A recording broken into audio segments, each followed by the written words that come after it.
So yun, mega love shoutout po sa inyong lahat. Luzon, Visayas, and Republic of Mindanao, Province of China, ang Davao ni Digong.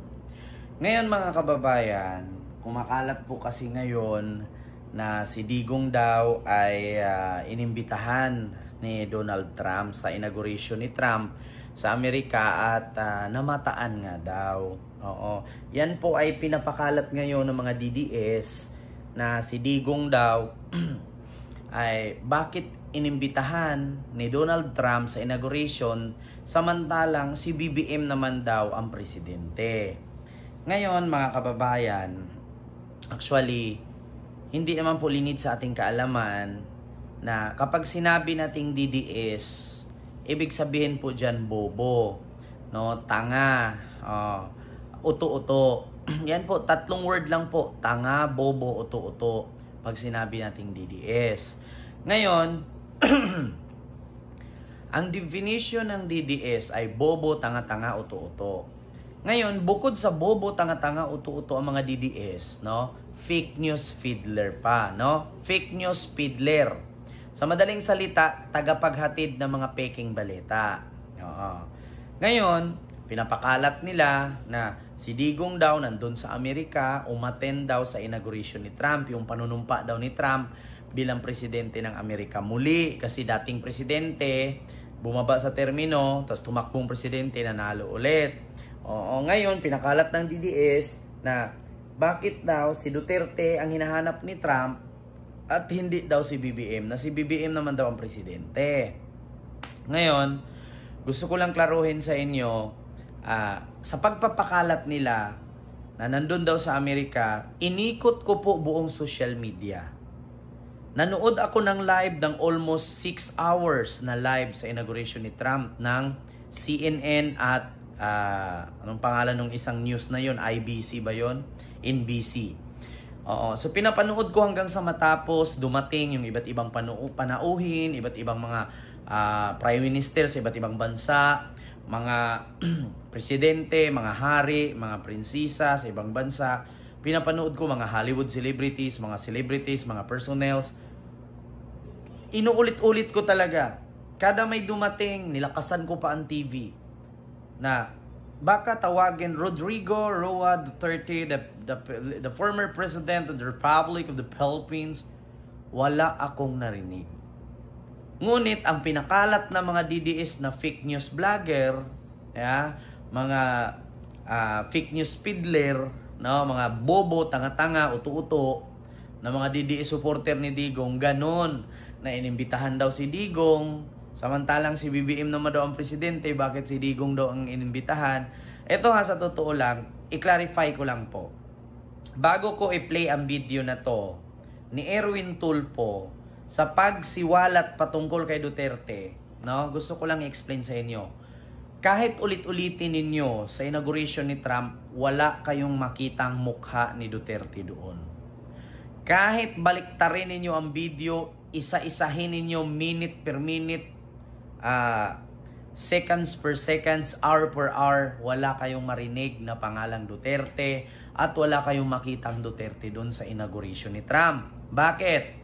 I-play ko po ang video, panoorin nyo po kung anong kadahilanan na kung bakit si Digong, kahit imbitahan ni Donald Trump sa Amerika yan, never pong makatungtong ng Amerika yan. Bakit? Panoorin nyo po. May I call on Billy Vegas from Abante Politico for his questions. Magandang umaga po. Hingi lang po ng reaction sana doon sa sinabi ni dating Pangulong Duterte na parang sabi niya naglalakwatsa lang daw si Presidente abroad.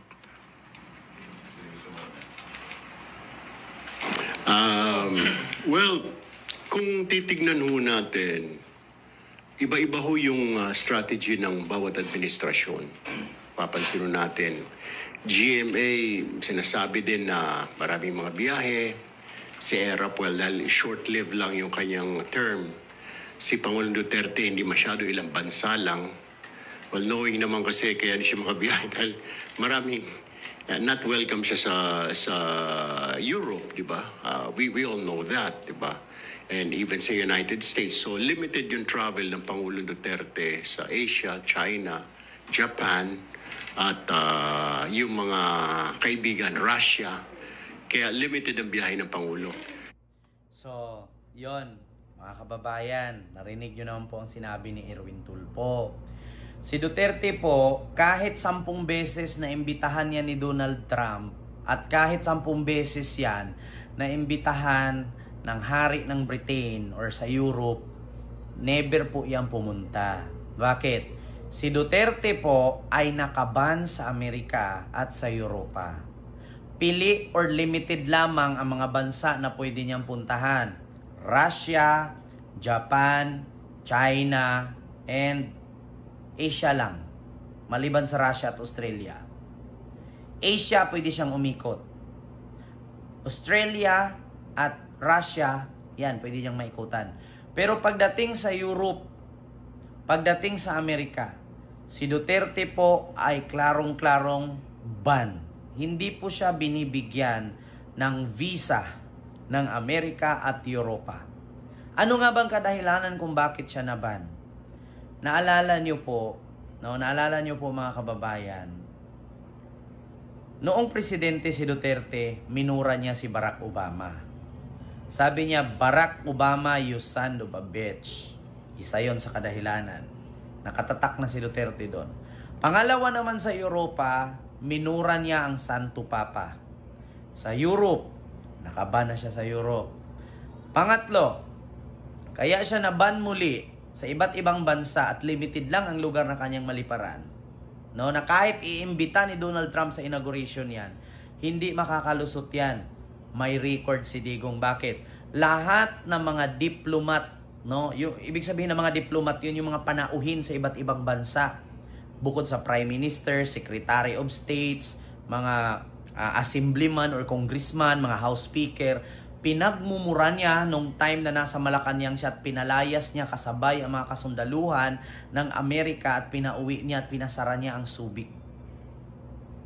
So yun po ang kadahilanan na kung bakit si Duterte ban sa Amerika, ban sa Europa at iilang lugar sa buong mundo.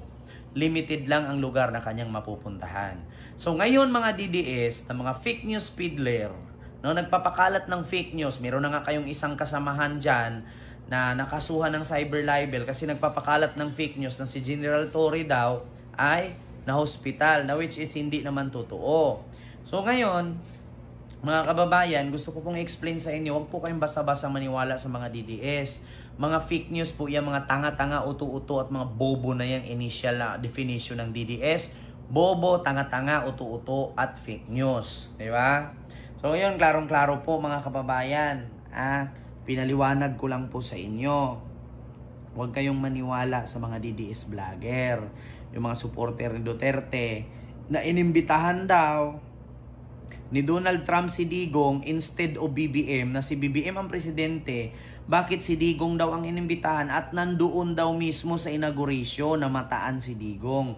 Gusto ko lang klaruhin, wala po ni Bulbul ni Digong doon, maskin anino or kaluluwa ni Digong, wala po kayong makita doon. Bakit? Si Digong po ay nakaband sa Amerika. Ibig sabihin po, persona non grata siya sa Amerika. Yun ang katotohanan. Simula nung minura niya si Barack Obama, minura niya ang Santo Papa, pinagsisigaw-sigawan niya sa Malacanang ang mga diplomat sa iba't ibang bansa, yung mga panauhin, yung mga Prime Minister, mga Secretary of States, lahat yun pinalayas niya kasabay ang mga reporter. Nung panahon na siya sa war on drugs. At isa pa dyan, kumalas sa International Criminal Court ang Pilipinas nung panahon ni Digong. Kaya marami po siyang lugar at bansa na nakaban siya. Yun po ang katotohanan. Kaya yung mga DDS na fake news peddler dyan, magbago na po kayo. Iwasan niyo po yung pagpipake news. Walang Duterteng nakita sa inauguration ni Trump. Ultimo bulbul niyang puti doon na uban na, wala. So yun lang po mga kababayan. Mapagmatsyag, mapagpanurit, mapagmasid para hindi po tayo maloko ng mga DDS, ng mga bobo, tanga-tanga at uto-uto na supporter ni Digong. Walang Duterteng makapunta sa inauguration kasi nakaband si Digong at never siyang makakuha ng visa sa Amerika. And I thank you, God first. Si Erwin Tulfo na mismo nagsabi, limited ang lipad at labas ni Digong sa bansa, nakaban siya. Thank you.